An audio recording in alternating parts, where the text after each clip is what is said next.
Okay, Rachel, thanks for joining us today. Why don't you share your first insight? Hi, John. Nice to see you. Thanks for inviting me to join your podcast. My first insight is that attribution without action is meaningless. Attribution without action is meaningless. I love the way you said that. What does it mean? So I'm a longtime B2B technology marketer, and I have been around the block when it comes to multi-touch attribution, and also last touch, first touch attribution. And I've seen a lot of different attribution models in my career. I was at Oracle, I was at Adobe for a little while. I was at a startup called Magento that was acquired by Adobe in the e-commerce space, and then most recently was at a company called Confluent, which went public in 2021. It's in the data streaming space. And now I'm at Cart. And I've seen many, many different types of attribution models, worked with a lot of great teams that are working on attribution, and also met with several, peers and CMOs in the space. And all of us have the same challenges around how do we understand what is working when it comes to marketing and what do we do about it? And the biggest thing that I see happening with a lot of attribution models is that it tells you what may or may not be working or what may or may not be generating, in many cases, pipeline, in some cases, revenue, but it doesn't always tell you what to do about it. And in a lot of times also, it requires some teams or somebody along the way kind of understanding, now what do I do? Where do I go? And how do I fix this problem? And there's not always a model for that. Can you give an example? That's actually, I never thought of it like that. It'll tell you what is or what isn't working, but it won't tell you what to do about it, or at least that's not so obvious. So can you give an example, for instance, of something that you might see in the data and then a signal of, oh, if this is what you see, then this might be the action to take? Yeah, I mean, there's so many. I guess I'll give a couple of high-level examples. I'll try to kind of anonymize them, so to speak. One I would say is, you might be generating some top-of-funnel leads through maybe like a paid digital campaign, and over time they might be, some of those campaigns might be generating marketing source pipeline, and some of them may not. And so when you're looking at, okay, this campaign A is generating, 2x marketing source pipeline for my business, then campaign B, it kind of creates this kind of unilateral, okay, I guess I just need to turn off campaign B and put all of my money into campaign A.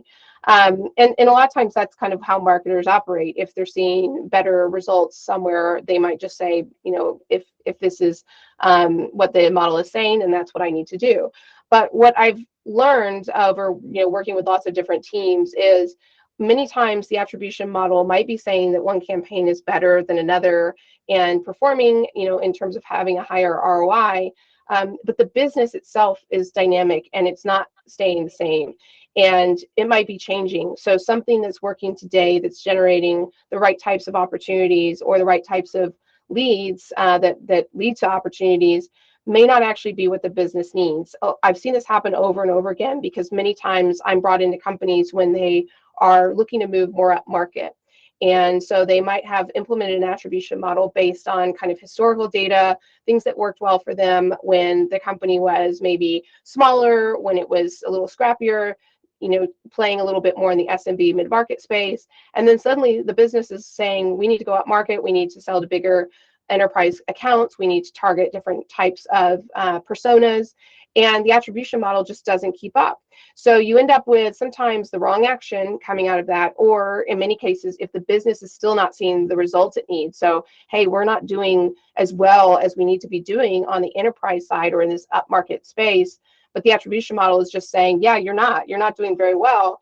The marketers don't really have an answer to what action they need to take. They just continue to double down on maybe a legacy or outdated business strategy that the business has moved on from or is needing to continue to innovate upon. And that's really what I'm talking about, is you create this kind of gap in action that people just don't know what to do.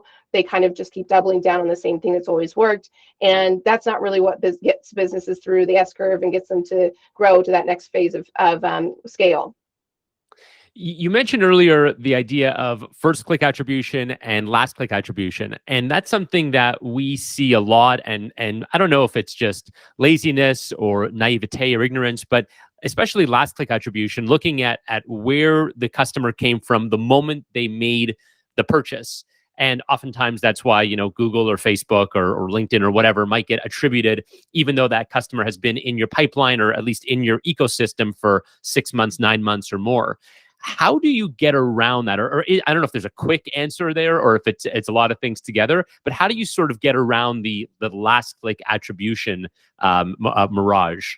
Yeah, I mean, I think most people now have moved toward more of a multi-touch attribution model. So, the idea of last click is effective in some cases. Being able to look at what was the last thing that happened before we got to a sale is useful, but it's only useful if you look at it in context of other data points, right? And that's where I think sometimes people do get a little wrapped around the axle on attribution. I used to work with some of the founders of a attribution technology called Visible, and one of the founders told me something that's really stuck with me for a long time now, which is the best attribution model is the one that everyone believes in, because there is an aspect to it where you have to have faith that it's working and informing your approach, but you also need to understand that it's not going to tell you everything. You've got to be able to get across silos. And that's one thing, at CART, we work with B2C companies and brands that are looking to scale quickly and sell more online and also offline. And one of the things that we see is that, the data silos that exist, in particular in the B2C and D2C spaces, they need to be eradicated in order for these brands to really scale, because the costs are so high to acquire customers and to be spending money on things that may or may not be working. And so we've actually started to work on a product that we've had a lot of success with called CART Unified Analytics, which essentially allows businesses to take that data and look at it across multi-touches, across marketing, across their storefronts, across fulfillment, marketplaces, and even advertising feeds, to be able to understand what's attracting new customers, how do I best fulfill that demand and drive revenue. And it's really giving them kind of that end-to-end visibility to take action on their attribution model. So it's actually tying into things like their fulfillment operations so that they can make sure they've got the right inventory in stock. And that's actually helping companies increase their margins by making sure that they're not spending money on things that are not in inventory or out of stock. And so being able to have that kind of multi-touch approach is really critical for brands today, and something that's kind of table stakes at this point. Yeah, so important. I agree. I want to talk to you about sales-led growth and product-led growth. I know you had an insight here to share. Yeah, so I'm a longtime enterprise marketer, relatively new to the product-led growth space. I've been working in it really since its inception over the last few years, and was lucky to have a lot of great experience I gathered at Confluent, which initially started as a product-led growth company, and then looked to bring in more enterprise motion into its business as it grew and scaled really rapidly. And now here at CART, we also have a product-led growth and sales-led growth motion. And what I've seen is that, there is starting to become kind of like these two different camps, right? You've got people that are really, true believers in a product-led growth motion. And then you've got a lot of kind of more, I would say, like legacy people that have worked in the enterprise marketing and sales space that are really rooted in that kind of high touch environment, the 6-month sales cycles, big deals. And it's almost like another conversation around sales and marketing alignment, although it's more product-led growth and sales-led growth alignment that I'm seeing, which is really, it's about having a hybrid approach, and it's making sure that you're leveraging both sides of that funnel. So some of the things I've seen work really well there is unifying the funnel to have a singular point of view of what's happening on both sides of the businesses. And we're all familiar with kind of the traditional inbound lead funnel, waterfall that everyone knows and loves, and being able to tie those same metrics and look at them in a similar fashion on the product-led growth side. They might be called different things, but understanding what is the equivalent of an MQL in the product-led growth space, what is the equivalent of an SQL in the product-led growth space, and then what is the equivalent of an opportunity, and then what are the values there, right? Because we have a really clear picture of sometimes what the values are on the sales-led side, but what are the product-led growth values that a product qualified opportunity are, and how is that different than a sales qualified opportunity? Being able to talk on both sides of those funnels and having a unified view and understand the value that they bring to the business is super important, especially for marketing executives that are working in this space today. The other big thing I would say is that it's understanding from a targeting standpoint where you want to play. So, not every persona is going to be the best persona for a sales-led growth motion, and not every persona is going to be the best persona for a product-led growth motion. And if you can get your targeting really clear and concise and go after the right personas on both sides of that funnel, that's where you can really start to leverage the opportunity that exists now with product-led growth and sales-led growth. The other big thing I'll say is just that most companies in this space in the tech space are not doing one or the other. They might start out doing one or the other, but inevitably they're trying to bring in the other piece, right? So it's not an either or scenario, it's an and the sooner both marketing and sales leaders can get on the same page around that and start to come to the table with that same conversation, that's really where you start to see some of the synergy happening between the product-led growth and the sales-led growth side of the house. So all good points. The idea of product-led growth, I mean, people will know the example of Slack, where you can go onto Slack or a product like Dropbox and just start using it, and then it proliferates throughout your social circle or your work circle. And frankly, there's lots of examples like this in consumer products like Facebook or Twitter or really any social network. So that idea of product-led growth makes sense. The only thing, and this is a big one, and I want to get your thoughts on this, is that in order for PLG to work, you have to have a product that is designed to have a smooth onboarding and a smooth sharing mechanism and a smooth, first touch. And so a lot has to happen on the product side. Whereas you can have a product that's really clunky and hard to use at first, but the sales-led motion can actually work really well there because we can kind of hold your hand throughout that process. So do you think, I mean, PLG is great in theory, and it's great to say, hey, we can do both these things, but I feel like a lot has to go right on the product side for that to stand a chance.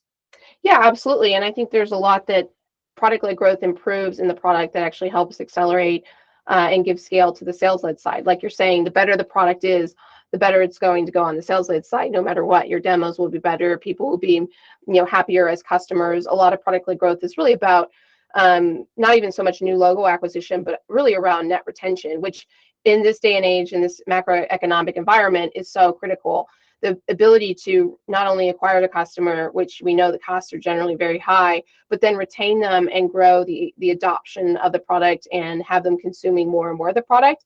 That's really at the root of really the power of product-led growth, because it kind of, to your point, forces the product to innovate on behalf of the customer and make it a stickier product, make it a better experience. The other thing I am seeing, though, where I think legacy software companies or companies where they don't necessarily have that kind of natural stickiness to the product can leverage PLG is through a sales assisted product-led motion. And what I mean by that is leveraging signals in the product. So looking at how much a prospect is consuming in the product. And once they're consuming a certain amount or using a certain feature, or maybe they've activated something in the product, having someone reach out from the sales side and kind of initiate that conversation. But a big difference between, maybe 5 or 6 years ago and now is the conversation needs to be not about, hey, like, are you looking to buy? Do you want to get going? Here's the contract, but really about, what problems are you trying to solve? How can we help you? How is it going for you in the product? And where, maybe that you didn't know about this feature, or here's something I noticed looking at how you've been using the product that maybe you didn't know about. And coming to the conversation with a more human, element, and also as a more of an assisting element versus a selling element is really critical. And companies that can do this well can see a lot of great results out of having that kind of hybrid funnel, because they're able to get more efficiency out of their sales organizations, and their sellers become, both people that are on the front lines helping progress bigger deals, but also nurturing and growing some of the smaller accounts into these accounts that continue to provide profitability for companies by being retained. I hope there are salespeople listening to this that the hard sell is not as effective as it once was. You've got to be providing solutions, not just trying to get people to buy your product. Yeah, one of CART's core values is be human. And I think that's one thing I'm always kind of, talking to my team about. I have both our marketing organization and also our business development team.